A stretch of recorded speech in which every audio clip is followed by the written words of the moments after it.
Two married women fight over married man in Douala. Hello, friends. Welcome to Inspirational Moments with the Akbars. I hope that you're doing okay. And today, I bring to you another mind blowing video. Did you see the Post newspaper on the 22nd?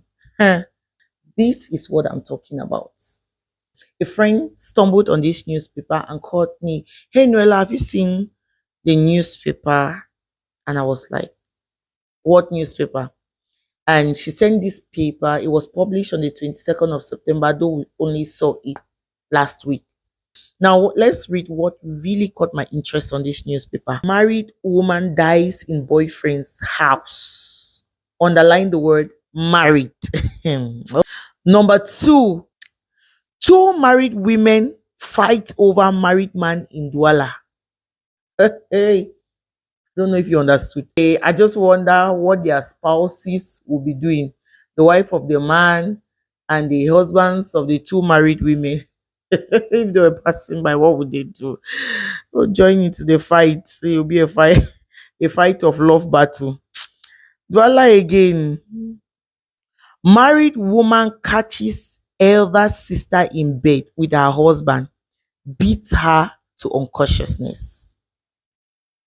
There are other stories there just about relationship, but these three really got me like what is happening. I feel like women, we are beginning to shatter the glass ceiling in very positive and negative ways, and this is, I don't know, this is part of shattering the glass ceiling, because for ages it has been known that men cheat.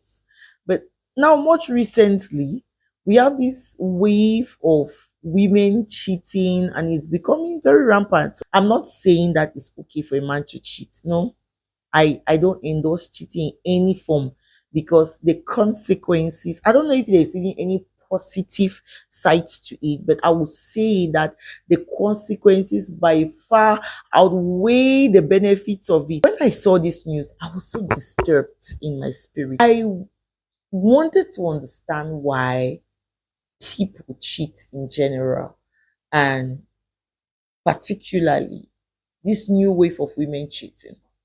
And I saw too many things which I don't want to delve into it. This is my own personal analysis, right? One reason that I have come up with that causes people to cheat is just lack of the fear of the Lord. In our generation, let me state it categorically clear, we don't fear God anymore. And so we do so many unhealthy things. Now just imagine the effrontery.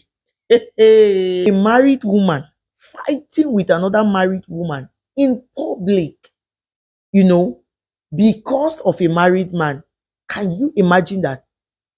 The Bible says that the fear of the Lord is the beginning of wisdom. And because we no longer fear God in this generation, we lack wisdom. Because just fearing God, you have the basic wisdom. That's wisdom to begin with, the common one. One wise man defined wisdom as knowing the right thing to do and doing it. And clearly, these people don't know what to do. Just imagine you are called as a husband that your wife is dead in another man's room. God, why making love to her boyfriend as she died? Oh my goodness.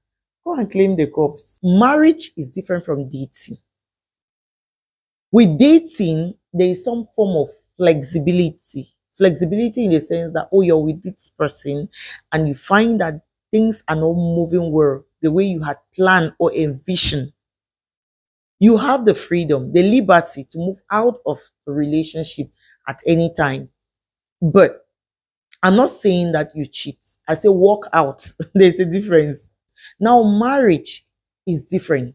You don't have the liberty to walk in and out. No, it's something more serious. And that is why you must be certain of your choice. So making excuses like, he doesn't give me attention, he's cheating as well, he's doing this, he's doing that, it does not suffice as a married woman to cheat or as a married man to cheat. You have to be certain about certain things before you go forward to say, I do. That is why on your wedding day, you take vows like, for better, for worse, in sickness and in health. You promise even your fidelity. What I realized is immediately these people walk out the door, they just throw away the vows behind. They no longer think about the vows that they made in the presence of God. It's like it doesn't count anymore. I wonder how many people think about the vows that they made on the altar after they must have left. Because if you remember these vows, you will not be pushed to do certain things on account of this person is doing it as well, or what you see from the society, or what you hear, or the trends.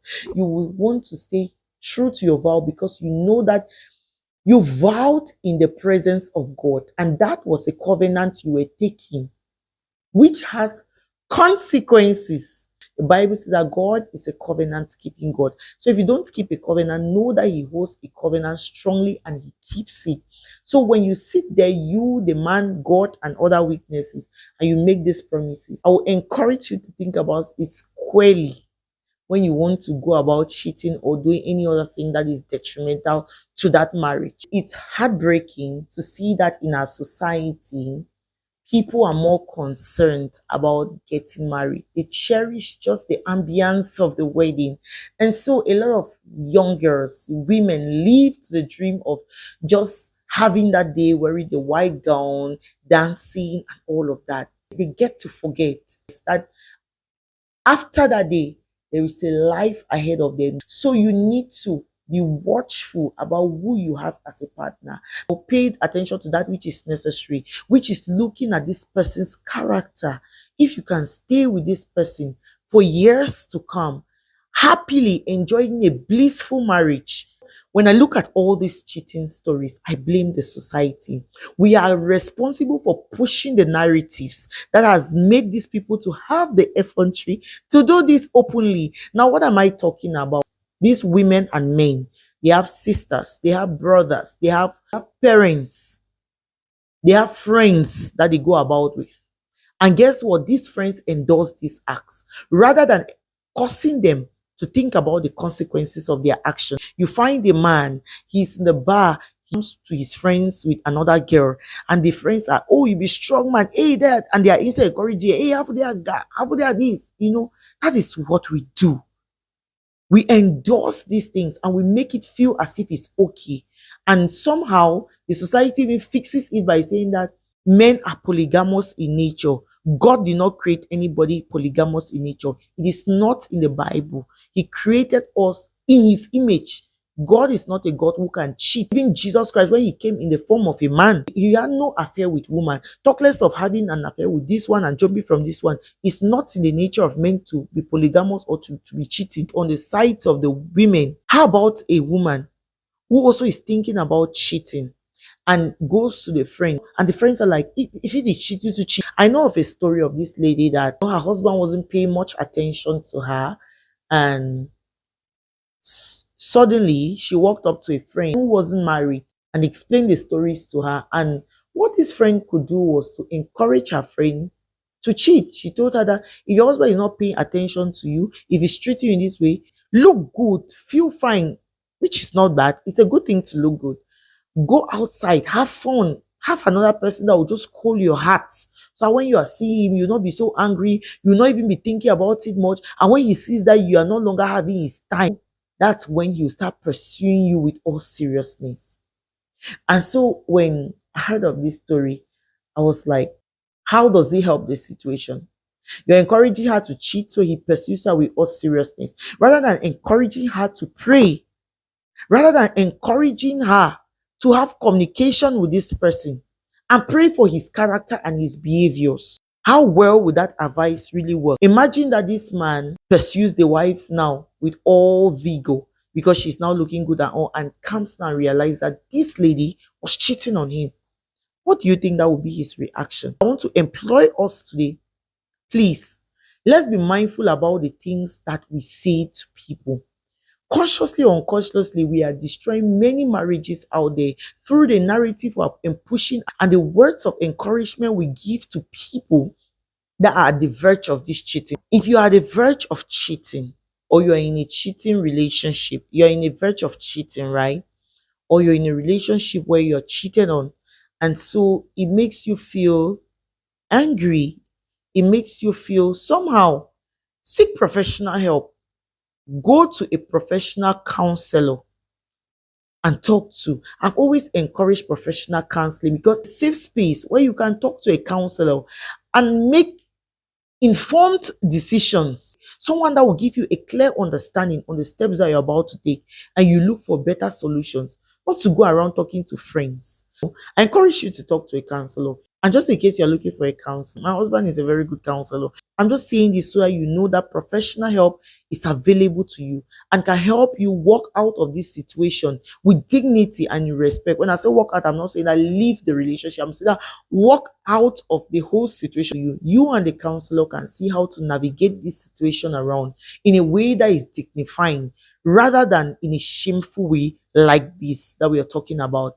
Another thing that I encourage you to do is to surround yourself as a married person, whether a married man, a married woman, surround yourself with the right company, whether we like it or not. Your company has some level of influence on your character.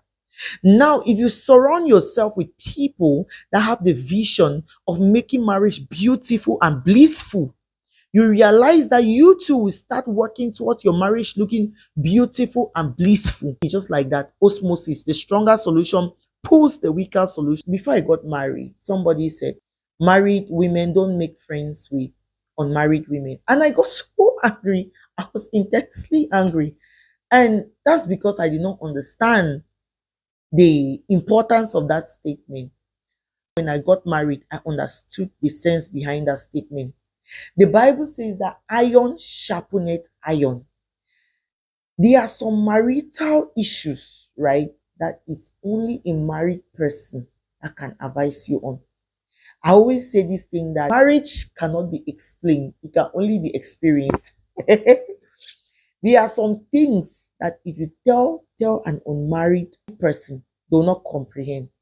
But when you tell a married person, especially somebody who has faced challenges in that marriage and they are now stable, somebody now that has left the honeymoon stage, passed through the transition phase, and now they have adapted to each other so well, you will see that what they will tell you is different from what a single person will tell you, because marriage can be better experienced than explained. This excludes professionals.